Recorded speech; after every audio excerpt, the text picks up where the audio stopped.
Assalamualaikum warahmatullahi wabarakatuh. Ketemu lagi dengan saya Rian Oktariana Firmansyah. Pada video kali ini saya akan menjelaskan sistem-sistem yang berada pada sepeda motor. Nah, untuk mempermudah pemahaman tentang sistem-sistem sepeda motor, nanti akan saya bagi menjadi 3 bagian. Yang pertama adalah bagian mesin sepeda motor, yang kedua adalah bagian sasis sepeda motor, dan yang ketiga adalah bagian kelistrikan sepeda motor. Nah, langsung aja kita mulai materinya. Baik, mari kita mulai materi tentang pengenalan sistem-sistem pada sepeda motor.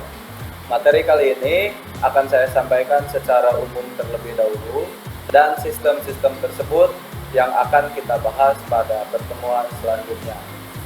Oke, lanjut. Sebelum pada materi sistem-sistem pada sepeda motor, alangkah baiknya kita mengetahui apa sih yang dimaksud dengan sepeda motor itu. Sepeda motor adalah sebuah kendaraan beroda 2 yang digerakkan oleh mesin. Selanjutnya, sepeda motor adalah alat transportasi yang dianggap paling simpel karena mudah digunakan dan bisa dibawa kemana-mana ya. Terus yang ketiga, sepeda motor terdiri dari sistem-sistem yang dikelompokkan menjadi 3 bagian, yaitu bagian mesin, bagian sasis, dan bagian kelistrikan. Jenis-jenis sepeda motor kita bagi menjadi 3 ya, berdasarkan dari bentuknya.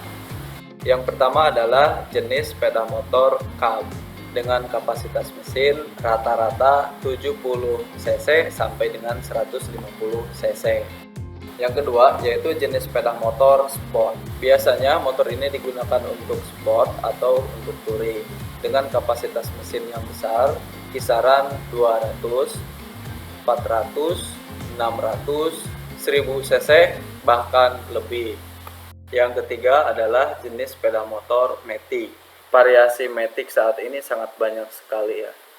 Awalnya diperuntukkan untuk wanita, tapi seiring perkembangan zaman, motor ini digunakan oleh semua kalangan.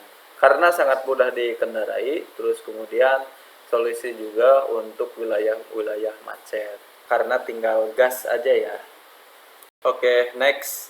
Untuk mempermudah dalam pemahaman sistem-sistem sepeda motor, kita bagi menjadi 3 bagian. Yang pertama adalah bagian mesin, yang kedua adalah bagian sasis, dan yang ketiga adalah bagian kelistrikan.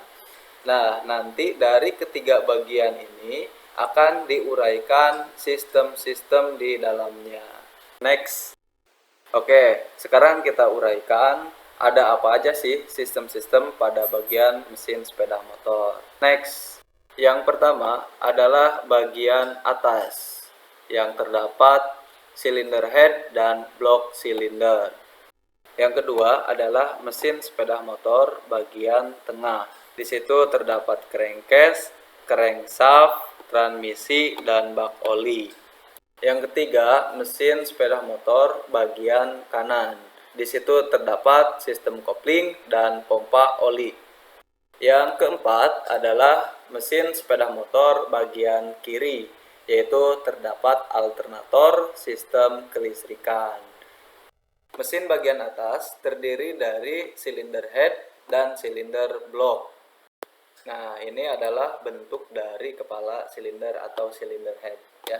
Adapun fungsi dari kepala silinder ini, yang pertama adalah sebagai ruang pembakaran mesin, yang kedua adalah sebagai tempat pemasangan busi, yang ketiga sebagai tempat mekanisme katup, dan yang keempat sebagai saluran intake dan exhaust. Nah, ini adalah bentuk dari silinder blok atau blok silinder ya. Adapun fungsi dari blok silinder ini, yang pertama adalah sebagai tempat proses pembakaran, yang kedua adalah tempat turun naik piston, yang ketiga adalah mengarahkan energi pembakaran, yang keempat adalah sebagai tempat sistem pendinginan. Selanjutnya adalah bagian tengah mesin. Di sini terdapat crankcase, crankshaft, dan transmisi. Nah, ini adalah bentuk dari crankcase. Adapun fungsi dari crankcase adalah sebagai penampung oli, sebagai tempat crankshaft berputar, dan sebagai tempat mekanisme transmisi. Dan ini adalah bentuk dari crankshaft. Fungsi dari crankshaft adalah merubah gerakan naik turun piston menjadi gerak putar. Ini adalah bentuk dari transmisi, seperti itu ya.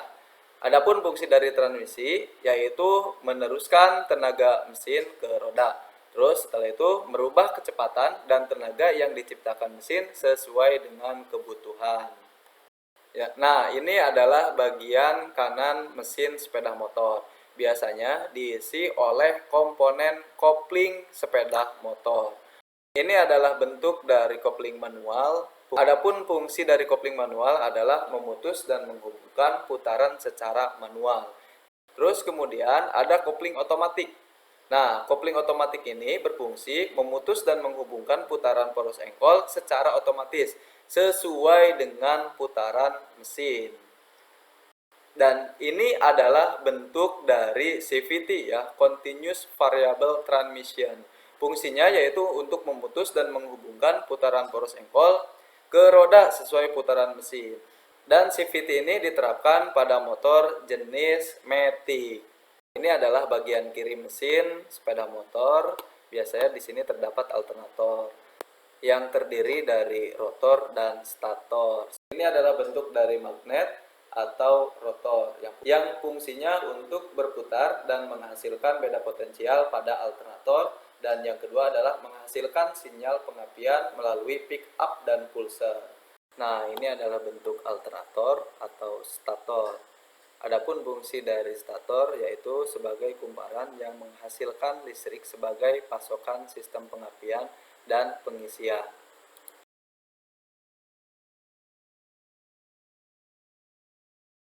Baik, sekarang kita masuk pada bagian sasis sepeda motor. Nah, pada bagian ini terdapat 6 sistem. Apa aja sistemnya? Mari kita uraikan satu persatu.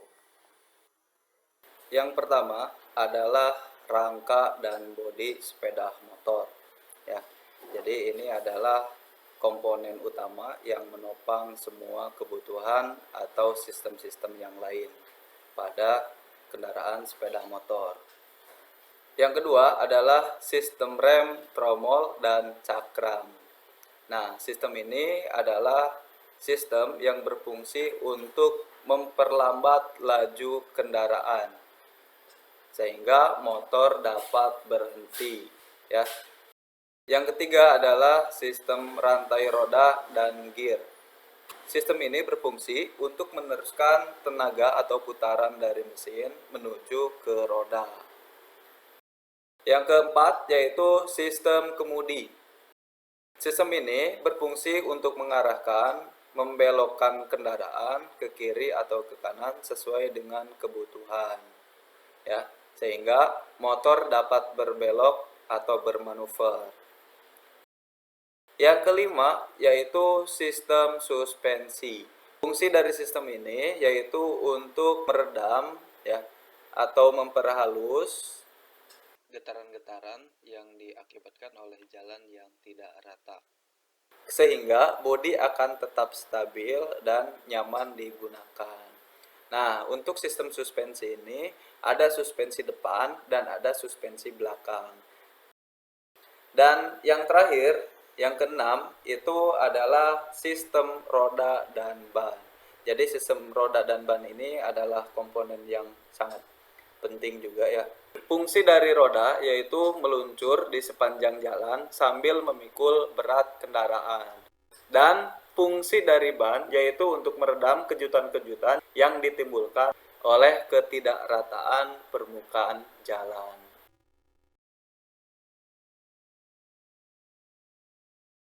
Sekarang kita masuk pada bagian kelistrikan sepeda motor. Nah, kira-kira ada apa saja sih sistem-sistem di dalamnya? Ayo kita lihat. Untuk sistem-sistem pada bagian kelistrikan sepeda motor ini terdapat 7 sistem. Yang pertama adalah sistem pengapian yang berfungsi untuk mensuplai kebutuhan percikan bunga api pada saat langkah akhir kompresi atau pada saat langkah pembakaran. Terus yang kedua adalah sistem pengisian. Nah, sistem pengisian ini berfungsi untuk mensuplai kebutuhan sistem pengisian dan sistem pengapian, khusus sistem pengapian yang AC ya. Yang ketiga adalah sistem penerangan lampu kepala. Sistem penerangan ini berfungsi untuk memberikan cahaya ya, menerangi pada saat malam hari atau kondisi gelap. Yang keempat adalah sistem starter. Sistem starter ini berfungsi untuk start awal engine ya, yang biasanya di engkol atau di kickstarter ya. Ini dengan hanya satu tekanan pada tombol maka mesin akan hidup, yaitu dengan adanya sistem starter. Yang kelima adalah sistem lampu tanda belok. Nah, sistem lampu tanda belok ini berfungsi untuk memberikan peringatan ya pada pengendara lain pada saat kita akan belok ke kiri atau ke kanan. Yang keenam adalah sistem lampu rem. Sistem lampu rem ini berfungsi untuk memberikan peringatan pada pengendara lain pada saat kita melakukan pengereman. Yang terakhir adalah sistem klakson. Fungsi dari klakson ini adalah untuk memberikan peringatan juga kepada pengendara lain pada saat kita mengendarai kendaraan sepeda motor. Kalau misalkan ada yang menghalangi dan apa, kita bisa memperingati dengan klakson. Ya, jadi itu adalah sistem-sistem yang berada pada bagian kelistrikan sepeda motor. Yang pertama ada sistem pengapian, yang kedua adalah sistem pengisian, yang ketiga adalah sistem penerangan lampu kepala, yang keempat adalah sistem starter, yang kelima adalah sistem lampu tanda belok, yang keenam adalah sistem lampu rem, dan yang ketujuh adalah sistem klakson. Jadi ini adalah sistem kelistrikan yang harus dimiliki oleh kendaraan ya, agar motor dapat digunakan dan nyaman ketika digunakan. Nah, tadi adalah pengenalan dari sistem-sistem secara global yang berada pada sepeda motor ya. Untuk penjelasan lebih lanjutnya terkait sistem-sistem yang tadi nanti akan kita bahas pada pertemuan-pertemuan selanjutnya. Oke, itu saja materi yang dapat saya sampaikan pada kesempatan kali ini. Saya ucapkan terima kasih, semoga mudah dimengerti dan bermanfaat. Wassalamualaikum warahmatullahi wabarakatuh.